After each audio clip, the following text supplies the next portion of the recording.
And now, as I sit here, a day after the Super Bowl, seeing Tampa Bay win for the second time for their city, you can't help but notice all the different connections to Arizona that was within this game.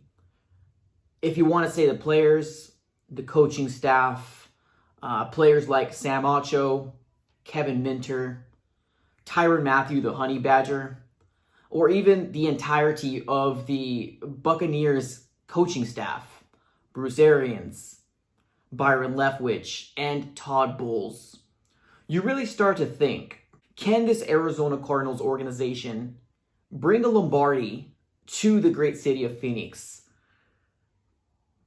And as I sit here right now, I think I've lost hope in Michael Bidwill, and I've lost hope in Steve Keim. Honestly, I think something big happened behind the scenes that pushed Bruce Arians to have an early retirement, leaving the NFL, not being a head coach any longer. And he goes into the Buccaneers, gets a magical team behind him, and he gets the Super Bowl win. Honestly, I'm feeling quite defeated as an Arizona Cardinal fan. We'll dive into it here deeper, and I'll explain exactly what I'm talking about. Let's roll that intro.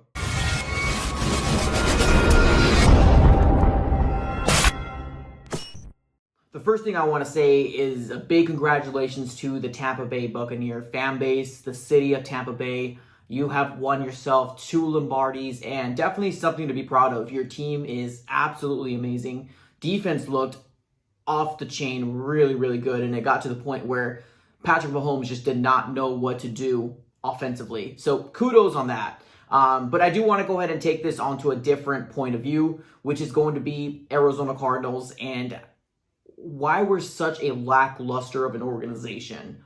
And it all starts from the top. I know I've made multiple videos where, Cliff Kingsbury's not the guy, I'm upset, all that different stuff. But I do realize to the point where when you want to make a change, it does got to start on the top. Whether you want to say Steve Keim or whether you want to say it's Michael Bidwill itself.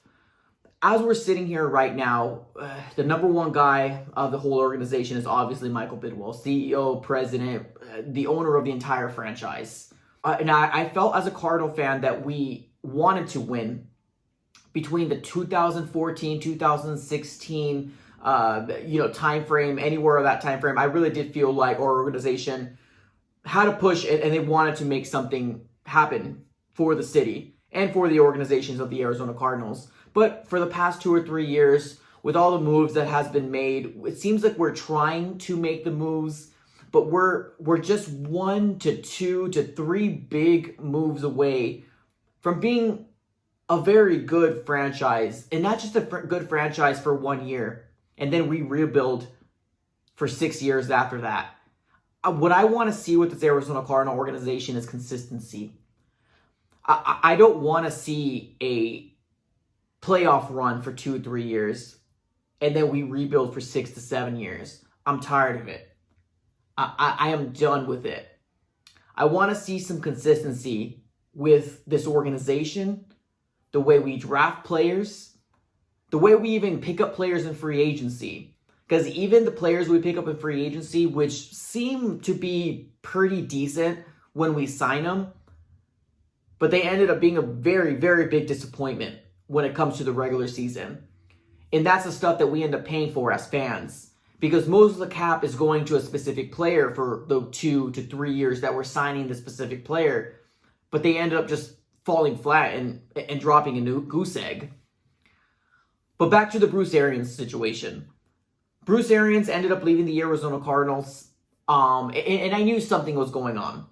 Something must have been happening in the background that Michael Bidwill and Steve Keim probably pulled him aside and said, hey, now this is all speculations, keep that in mind. But I do remember very vividly that Bruce Arians said, if you want to fire my assistant coaches or the coaches that are under me, you better assure yourself that I'm going to be going as well. And I think it gotten to the point where the Cardinals organization told Bruce Arians, we're going to go a different direction. And I think it forced him to retire from the Arizona Cardinals. But if you really take a look at it, Bruce Arians was probably the most consistent, the best head coach that I remember growing up with. I know we had a moment with Ken Whisenhunt. It was really excited, the 2008-2009 Super Bowl run. It was really awesome, but anything before, anything after that was probably subpar and very mediocre. But I could honestly sit here right now and say Bruce Arians was probably one of the best hires being a head coach for the Arizona Cardinals that we possibly could have seen. And we could have possibly gone and gotten a Super Bowl with Bruce Arians if things were just done correctly. Now, obviously, that wasn't the case. Something happened along the way where he decided to go his own way, and the Arizona Cardinals decided to go, their own way. But as I sit here right now, I can honestly say that Bruce Arians is probably my favorite head coach of the Arizona Cardinals. I love the way he spoke. I love the way that he cracked jokes. I love the no risk it, no biscuit. I love that he held players accountable. And that when he was upset, he showed it. And when he showed it, we knew as fans that he felt the exact same way that we felt. And I think we've gotten to the point with this Arizona Cardinal organization that we're just so complacent with mediocrity that because we were a 3-13 team at one point, 8-8 is okay. It's okay to have, because we were a 3-win team 2 years ago. So now we're making the steps to the right direction. We're not holding the people up there accountable at all. We're not seeing that we started this season at 5-2 and had a major crash towards the end of the season. Now, was Kyler hurt? Possibly. Are we ever going to know? No, we're not. We're never going to know because they're not going to allow it to come out. And that's fine. That's fine. But what I want to start seeing from here on out is more consistency from this Cardinal organization. I want to see us build around Kyler Murray and see what we can do from here on out. Now, there are some fans that have high hopes for Kyler, that he can become a superstar in the NFL. And then there's a lot of fans that have given up on him, whether they don't like the way he plays, whether they don't like the way he sulks in the corner, or whether they overall see a awesome talent in Deshaun Watson and pretty much want to trade in for a taller, more explosive playmaker right now in his career. There's some fans that want to go that route already. And that's the organization that we are right now.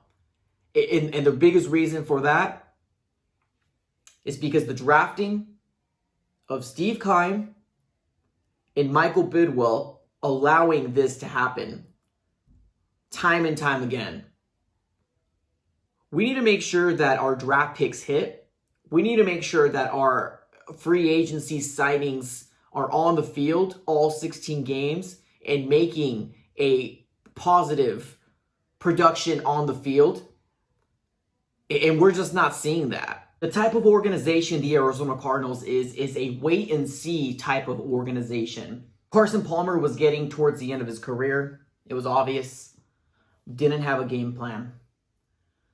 So we ended up scrounging around, looking for a quarterback.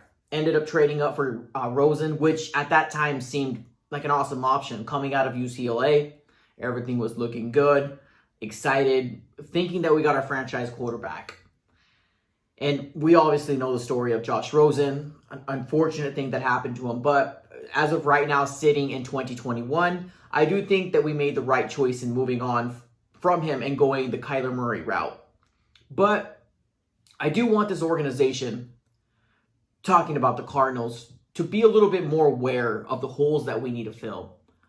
I understand that it's best player available in the draft, but we also got to take into consideration who Kyler Murray wants, who can impact our team right now, and not have him sit for about 8 to 10 weeks sitting on the bench when you're a first round pick, who can help produce and make Kyler Murray a better quarterback? Who can help this Cardinal organization elevate?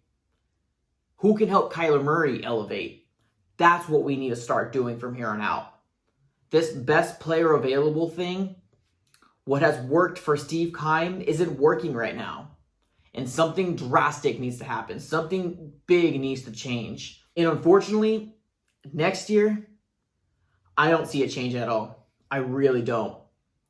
Unless something sparks in the minds of Steve Keim and Michael Bidwell, light bulb comes on, nothing's going to change within this Arizona Cardinal organization. I would love nothing more than sitting down on a Sunday in February and watching my Arizona Cardinals play a Super Bowl. I would love nothing more than that, trust me. I'm born and raised here in Phoenix, Arizona. I'm a die-hard Arizona sports fan. But obviously, the Arizona Cardinals hold a special place in my heart because I absolutely love football. And the Cardinals happen to be that team. But I think it's obvious, even as a fan sitting on your couch, even as a fan sitting in the seats in your stadium, we see something big. Something big that needs to change. And it all starts at the top. Another big congratulations to Bruce Arians and the Tampa Bay Buccaneers. That's all I got for this episode, guys. Let me know what you guys think in the comments below. All right, guys. Later.